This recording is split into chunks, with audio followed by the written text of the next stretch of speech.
Hello, আসসালামু আলাইকুম। শখের খামার ফরিদপুর ইউটিউব চ্যানেল এবং ফেসবুক পেজ থেকে ছোট্ট একটা শর্ট ভিডিও নিয়ে চলে আসলাম। আজকে হচ্ছে আমার ব্রয়লার মুরগির বয়স 20 দিন। তো 20তম দিন সকালের আপডেট আপনাদের সাথে শেয়ার করব। তো ভিডিওটিকে স্কিপ না করে অবশ্যই শেষ পর্যন্ত দেখবেন। যারা ইউটিউব চ্যানেল থেকে দেখতেছেন অবশ্যই চ্যানেলটি সাবস্ক্রাইব করে দিবেন, লাইক কমেন্ট এবং শেয়ার করে অন্য ভাইদের দেখার সুযোগ করে দিবেন। এবং যারা ফেসবুক পেজ থেকে দেখতেছেন অবশ্যই পেজটি ফলো দিয়ে সাথে থাকবেন। তো ভিডিওটি শুরু করা যাক। তো আপনারা দেখতে পাচ্ছেন আসলে আমার ব্রয়লার মুরগিগুলা কিন্তু সকালবেলায় আমি সাইড পর্দা খোলার সাথে সাথেই কিন্তু আসলে মুরগিগুলা লাফালাফি শুরু করে দিছে। তো আপনারা দেখতে পাচ্ছেন আমার ব্রয়লার মুরগিগুলা কতটা চালু, মাশাআল্লাহ খুবই ভালো আছে। মুরগিগুলা দেখেন লাফালাফি করতেছে সব। আসলে মুরগিগুলা সুস্থ থাকলে আসলে ভালো লাগে। সুস্থ মুরগি হচ্ছে একটা খামারের সফলতা। তো মুরগিগুলা যদি অসুস্থ থাকে সেক্ষেত্রে কিন্তু আপনার খামারিদের কিন্তু দুশ্চিন্তার শেষ নেই। অবশ্যই আপনারা যারা ব্রয়লার খামারে আছেন ব্রয়লার মুরগির বেশি বেশি যত্ন নেবেন। তো আজকে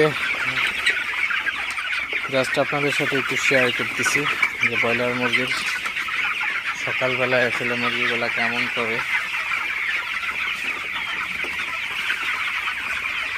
আপনারা দেখতে পাচ্ছেন মাশাআল্লাহ মুরগিগুলা খুবই ভালো আছে, সুস্থ আছে।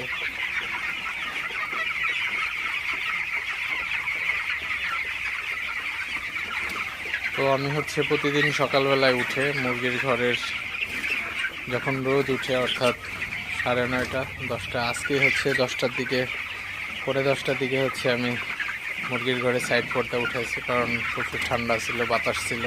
তো এখন একটু মাশাআল্লাহ রোদের আভাস দেখা গেছে, তো এই জন্য হচ্ছে আমি সাইড পর্দাটা উঠাই দিছি। তো সাইড পর্দাটা ওঠানোর একটাই কারণ, সাইড পর্দা আমি যদি অনেক সকালে উঠাই সেক্ষেত্রে কিন্তু মুরগির ঘরে বাতাস ঢুকতে পারে, মুরগির ঠান্ডা লেগে যেতে পারে। তো আজকে সকালে এমনিতেই কারেন্ট ছিল না, তো বিদ্যুৎ মাত্র আসলো। তো আপনারা দেখতে পাচ্ছেন বাল্বগুলা জ্বলতেছে, তো এখনও বন্ধ করি নাই, মাত্র আসলো। তো সাইড পর্দা আপনি যদি খুব সকালে উঠাই দেন মুরগির ঠান্ডা লাগবে। তো এই জন্য হচ্ছে যখন একটু রোদ দেখা যায় তো তখন হচ্ছে আপনি সাইড পর্দা উঠাই দিবেন ঘরের। তো তখন সাইড পর্দা উঠাইলে মুরগির ঘরের যদি অ্যামোনিয়া গ্যাস জমে থাকে অবশ্যই গ্যাসটা কিন্তু বের হয়ে যাবে, মুরগিগুলা সুস্থ থাকবে, ভালো থাকবে। আপনারা দেখতেই পাচ্ছেন আমার খামারের মুরগিগুলা কতটা সুস্থ আছে। মুরগিগুলা মাশাআল্লাহ খুবই ভালো আছে, লাফালাফি করতেছে। তো যাই হোক,